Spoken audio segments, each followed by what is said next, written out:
and welcome to another episode of Literary Gladiators, the show where we discuss and debate literature in all of its forms. If it's written work, it's game. Let's meet the panel. I'm Renny. I'm Jesi. Tara. And I'm Josh. And today we are going to be going over a work of horror fiction not written by Stephen King. There is such a thing? But we are going to be going over a work of horror fiction written by someone who wrote with Stephen King. Shocking. Yes, at one time they wrote together. They wrote The Talisman and Black House together. Yes. And that is Peter Straub's Ghost Story. This is his very first novel. And the discussion starter I have for you is this. Ghost Story is Peter Straub's debut novel, having come out in 1979. It follows a group of old men known as the Chowder Society and how they recall a situation that left them in guilt. How much of what they did was really in their control? I'm not sure much was in their control until the nothing end. was in their control. Or the beginning. Actually, I've read the book 2 or 3 times. I have to say, anybody who wants to read this book, don't read it in the dark at night when you're first reading it. Then you can go back and reread some of how the suspense and terror is built up. But in the beginning, we're just on this trip with this man and this girl to Florida. I am not sure when the agent or the editors first read the book, they thought this was going to turn into what it does turn into, because you don't get to the Chowder Society right away. No, not about 30 pages in. Yes, you have to go a long way before you get there. I'm not exactly sure why he did that, except it's like Boo in To Kill a Mockingbird, who's like the outside nut of the novel, and so this trip is the outside. It's going to come back at the end of the novel. My first impression was this older man with this younger girl. The first impression is that he's a pedophile. Oh, I didn't think he was a pedophile, but I just thought it was... Or at the very I least... thought he was just a I just thought it was yeah. nutty. Yeah, he was kidnapping this girl. And then I was wondering what its place was going to be, and it made it all the more horrifying at the very end. Yes, you have to get to the end to understand. Yeah. And I do know now why he structured that way, but I have to say, if you were starting the book, it's not like Gone with the Wind. You read the first page and actually you probably can't stop reading the book. It doesn't start that way. So he put a lot of energy into developing, because I'm sure some people never get through. They read the first 10 pages and said, I'm not really interested in this. I'm kind of guilty. I really enjoyed the prologue, and then I think it was like 100 pages in when, was it Sears who talked about the school? And, Yes. Yeah, okay. And I thought that was really interesting. But everything before that, and everything until about page 275, was so or I felt it was unrelated and boring. It takes us And I'm like, time to get there. I don't know if I can finish this. I think that it was hard. I think that it felt very dense in the way that he was looking to accomplish so many things, but yet you have to be able to make everybody interesting, and you have to make everybody's story interesting, which he has difficulty doing. Yes. One of the problems is it makes the book terrific, but you have to know Nathaniel Hawthorne and you have to know Henry James beforehand, because the allusions are, his story all comes from Henry James' Turn of the Screw. He did do a lot of research on both and just American Gothic literature in general before writing this. I think, the other thing, too, and why I asked you off camera beforehand, I was like, all right, how well did this guy know Stephen King? Because reading it, I was like, he got this from It. Salem's Lot. He got this from Salem's Lot. No, I got 2 things, because from It, so the way I felt about It, and we talked about it in that discussion, was that there was so much unnecessary detail and dialogue that I wanted to pull out my hair. Oh, that no, I was like, you do need it. You really need it. You need it so that when somebody goes to, say, to the train station, and you know those 2 things are on top of the train station, you want to go, ah! But that was the thing. It's like, there were things that I felt were relevant to the story, and things that were not relevant to the story, and I felt like he had quite a bit of that, especially in the beginning. And I understand it's like trying to build up, and you've got a whole town of people that you're trying to give a little backstory to, but it was like, dude, Like, oh yeah, there's get many me. characters. Oh, there were so many that I was like feeling overwhelmed by it, and then everything else was like Salem's Lot, because again, lots of characters.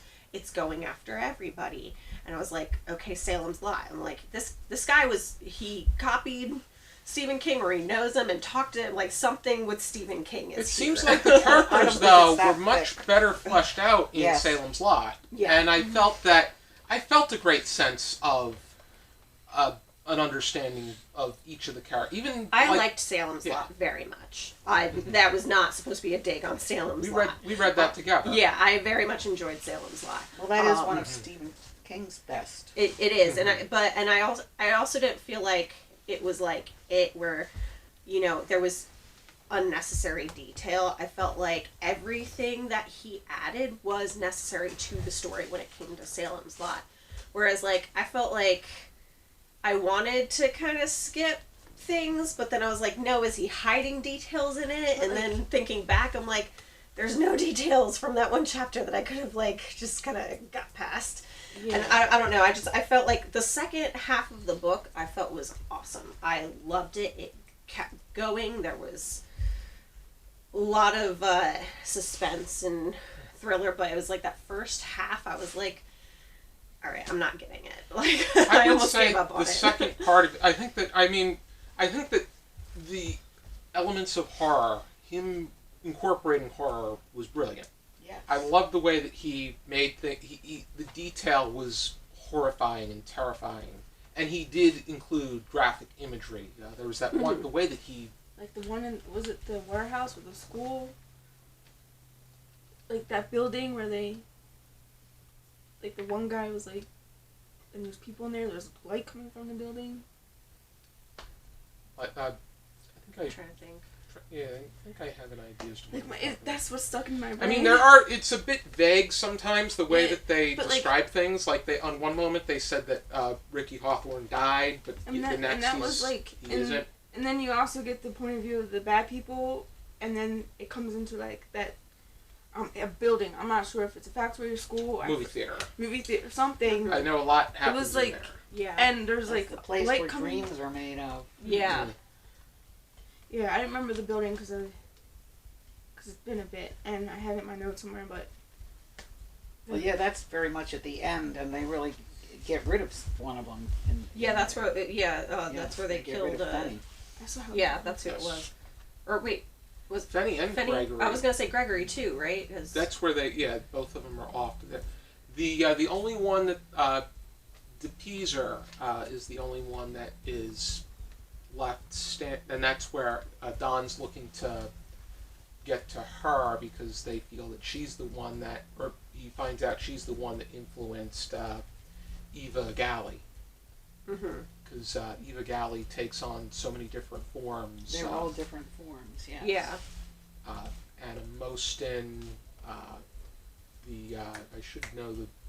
Alma Mobley. Alma Mobley, yeah. I'm like, and that was the tough part, was trying to remember all the names and like who was associated with what. Which that one I picked up on, but it's just like remembering who was on the bad side and who wasn't, and that could be just me because my brain is not functioning. It wasn't just you; it was me too. Angie Mencia was the girl. The Wasp didn't have a name. Oh, the Wasp at the end. Oh, yeah, no, that's just a creature. Yeah. That he's... Oh, he was fun when he killed him. The Wasp was supposed to be the AM. He had to kill it. But,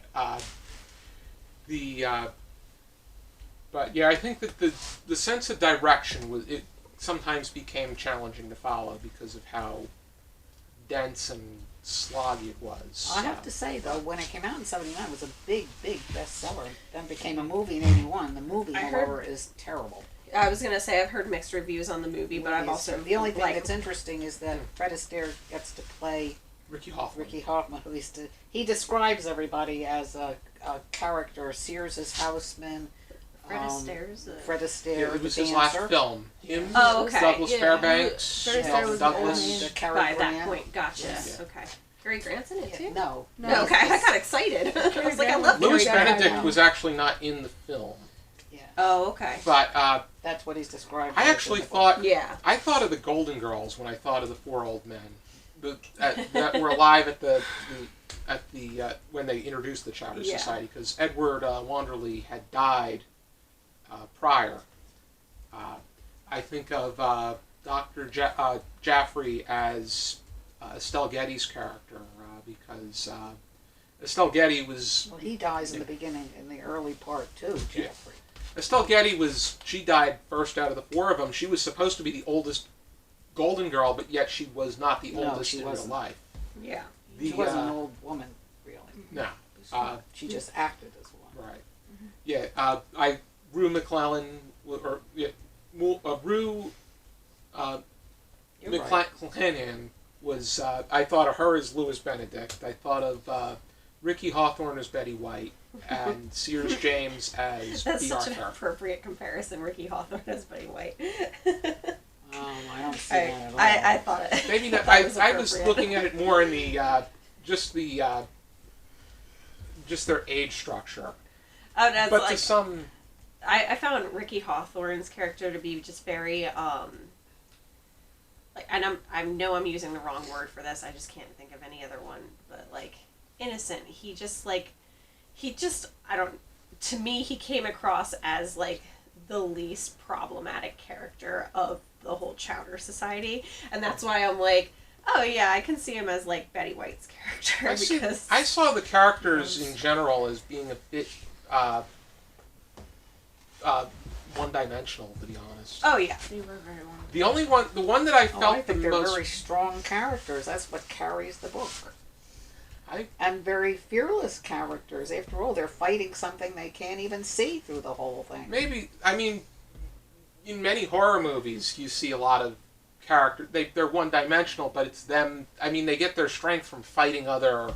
Yes, they can't even supernatural see this beings. and don't even know what it is to start. But we don't. But I don't They really. start. The Chowder Society gets into it because for a year they have nightmares and they start telling their own ghost stories that frighten them, and then they begin to realize there's something actually real in it that's happening in Milburn. But aside from these horrors, I really don't get a sense of who they are as people. that's kind of how I felt. Like I get a tiny little sense where I feel like Sears is kind of like the strong leader kind of one, and then Lewis is just the good-looking guy who likes to sleep around, and you know, Ricky is the innocent, like, what are we gonna do next, guys, kind of one, and then I feel like we didn't even really get to know Dr. Jaffrey. They see him say Joffrey because he dies so early. Exactly. They see him as the older man. They see him as the one that they look up to, Yeah. but yet he wasn't the oldest one out of all of them. But that's kind of how I saw it. It's like, yeah, they each kind of have their own little like point, but I definitely agree that they're not as, or I didn't feel that they were as fleshed out as I like characters. You know what the be. bedroom looks like in Ricky's house. You know the clothes that Sears wears. You know the cars that they drive. It's really full of tremendous detail. You can even map out Milburn by the way they describe how they drive on the streets. Yeah, which that description, yes, but I feel like you don't get like character personality out of it.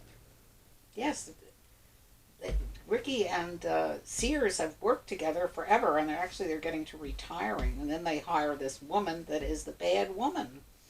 Yeah, Anna Mobley, or right? Yeah. No, I think it's. Which one was she? Was that Anna Moston? Moston? Yeah, she was Moston then. Yeah, Alma Mobley was the one that went out with Don Wanderley when he was younger, and then she left him and went with his brother and killed David, his brother, France or something. And then he committed suicide allegedly, jumped off the building. But otherwise, was there something? I know you said you were bored out of your mind by this time. I didn't think, like, for me personally, I didn't think it was scary, and I thought it rambled too much, and I just think, like, if I don't connect to the characters, I'm not going to connect to the story sometimes, and it just rambled too much, and it took too long to get to the point, and then I wasn't scared at that point. I just wanted to get it done. And I'm you sorry. sound like one of my students. I'm sorry. It's just it wasn't for me. Like I like it. I feel bad because it's a classic story. It's on a lot of horror literature must-read lists. Yeah, everyone says it's must-read list, and I'm like, why? I thought the same thing. And the more literary thinkers and I really didn't like. And then it comes to the end. I was like, okay, yay, I'm done with this. If it wasn't for this project, I would have actually DNF'd the book and moved on somewhere else because I know where my taste is, and like just from I liked the very beginning, I liked the prologue. The prologue. The prologue was good. I really liked it. I was like, where is this going? That this could have been creepy. What's this guy gonna do to this woman, this young girl? And I'm like, what's going on? Obviously, she has a past. She's lying. Like, what's going on here? And then we went off to different directions, and I'm like, what am I reading? I found that, like I said, I got about halfway through the book, and I was like, because I was feeling the same way, and I jumped on, some Reddit and Goodreads, and, read some reviews, and I'm like, how are people reading this? Because I'm bored, and it's not even scary. And I found, a lot of people that were encouraging others, like, keep reading it, it gets better, and that's why I kept reading it. And I did agree that I think it got better, but I felt like getting to that point was very difficult. Like, I definitely skipped 2 or 3 days of reading because I was like, I don't want to. But once I got to the point, then I was like, oh, okay, like, this has captured my attention a little bit more, and then I finished it really quickly. But it was... critically, it's right up there with Henry James' Turn of the Screw, so... Which I haven't read. The interesting thing is that as much... the people that are more literary readers that will often scoff at horror fiction, this book is revered among them. Yes. Yeah, I missed it. I can kind of see with the writing because of the highbrow. I don't know that it's highbrow, but it does feature highbrow 4 old horror. men, and that might not be good for young readers. I don't know. When I read it in '79, what was I at that time? Go back 40 years ago. A 37-year-old. I was only in my 30s. Yes, I guess when I first read it. I mean, I just thought it was. It was a bit challenge. It was very challenging to get into as far as. Do you think the people that made it a bestseller in '79 were different? I think it's just a different, because if you think about it, I feel like horror has changed so much over the last few decades. Like, the things that people find scary are very different than what we originally found scary. Well, a lot of the horror in here to begin with is psychological. It is not physical to start. I mean, they did a good job with the aspects of all kinds of horror, psychological and physical horror. And I feel like when they got to, like, the parts that were supposed to be build up and when in the beginning, like, okay, it's like, oh, the sheep on the hill, and they have to trek out into the snow, and their throats are cut and there's no blood in them, and where are the tracks? And it's like, oh, I found that very intriguing. Yeah, I was like, ooh, what's gonna happen? Well, the book but does then nothing try again for to 50 include pages. everything from scuba cabras to Oh yeah, the guy. cattle mutilation to everything comes into this. Vampires, whatever, ghosts, and werewolves. They're all in it. I just think relatability. That's what I think. Explaining it in it. Yeah. That was the concern to me. The one character I thought that really stuck with me was Peter Barnes, the young man. He's a kid. Yeah. Yeah, he's 17, 18 years old. Yes. And lost his mother. But he's only a minor character. I think he, though, begins to develop a great standing as... Well, he becomes one of the fighters. Yeah, I was gonna say end. he started. Did he kill one of the Bateses? Yes. Yeah, I was gonna say, so like he started off as kind of like nobody, and then he kind of built up, and now he's like a protector kind of. Well, they needed somebody because they'd lost 2 or 3 people already. Because he was still Sears was still alive when they were when Peter was taking part, and then Sears Well, got Sears into that, was yeah. killed in his by them in his car at the end. Yes. He was stuck behind the snowplow. How- But he's and not they- an important character. He's not a And they pivotal end up character. they end up interacting with people from that have already gone. Like Don interacts with David, and Peter interacts with his mom, and Well, Don doesn't really react with David. David hardly appears at all. You're just told a little bit And, about him. where Peter when they go into that house, or it was the movie when they interact with The movie theater's not the house. or when they interact with the they break into the Yes. the apartment, The house. the house. They break into the house. And they try to go at the top of the house. Don's interacting, And that's with, where the mirror takes you in. Yeah. Yeah, they're interacting with people in their past though. Don's with David, Ricky's with Sears, and these people are Well, trying these to are learn the- illusions. That Yes, Yeah. that's exactly what I'm experience. saying. That's because that's allegedly where Alma Mobley is, Yes, she's upstairs. She's the light under the door. but she's taking on. She's using Whatever she is those taking forms. on, yes. And they get them back into it because if you look in the mirror, your vanity will draw you in. They actually do that in the TV movie, The Lost Boys, with the vampires. I It's like your that. I love vanity that movie. that That's brings great. them in. Mm-hmm. I love that movie. Oh, I haven't seen that I know, right? It's such a good movie. Alrighty then. Do we have any final thoughts? I think it's a superb novel, and it is right up there with Henry James Turner the Screw. And if you haven't read Henry James Turner the Screw, you should. I was honestly a bit disappointed. However, I would like to reread this at some point. I was gonna say I didn't hate it, but it definitely it took some time for me to like get to the point where I didn't hate it. So if that makes sense. I ended up hate reading it. Sorry. Alrighty then, how would we rate this 0 to 5 stars, half stars permitted? I'm interested to hear about all these. I'd certainly give it a 4. It's right up there with almost anything that Stephen King wrote. I think actually Straub is better than King, but he didn't write as much as King did. I think that there are quite a few people that would agree with you. Yeah, I was gonna say I'm right on that cusp. It's gonna get half, like 3 from me, because again I didn't hate it, but I didn't love it. But that's also how I kind of feel about some of Stephen King's stuff. So maybe that's why it's like I like Stephen King, but not. I just don't see the craze. I guess so. Maybe because his style is so similar, that's why I feel the same way. Where it's like I didn't hate it, but I definitely didn't love it. So. Don't remember what I rated it. You can, I think I give it generously 2 stars. Maybe I give it 1. I really don't remember. I have to like go on my Goodreads and Storygraph. I'm giving it 3 stars. I thought that there were aspects of this piece that were very intriguing. I thought that the horror, his use of horror was brilliant. I think that his intentions were very good, but I thought that the dimension of the characters was not there.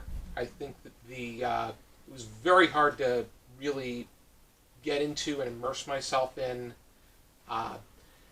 and I was just overall I was really I wanted more out of it, and hopefully if I reread it I can appreciate it some more.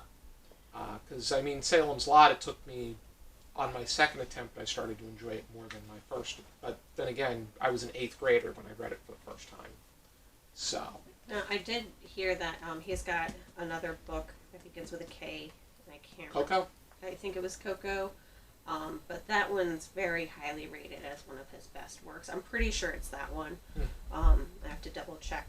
I'm not going to give up on Peter Straub. I would No, me definitely neither. read other things. I have not plenty gonna of his go on works him, over there. Like maybe because it does read like a debut novel, and it wasn't his writing I didn't like. It was all the pieces together, but it wasn't as cute. Like I liked the beat. I appreciated the beats of the horror. It's just depending on how the story is, I'm mostly a character-driven person, or if I'm not engaged enough in the story. But like I don't know, something about it didn't work for me, and I feel bad about it, but I'm not going to give up on him because I did like his writing. All of the things that I read after I finished reading it, based on reviews, was like, don't, like, if you didn't like this, that's okay. Like, a lot of people don't like it, but don't judge him by this book, because apparently a lot of his other ones are really, really good. So I'd like to look into some of his other ones. Yeah, because... Yeah, I agree. Alrighty then, if you are interested in reading this, and here is my copy of Ghost Story by Peter Straub. My Amazon copy. And I want to thank you guys for tuning in to this discussion. Be sure to join us next time for another episode of The Gladiators. For now, keep reading.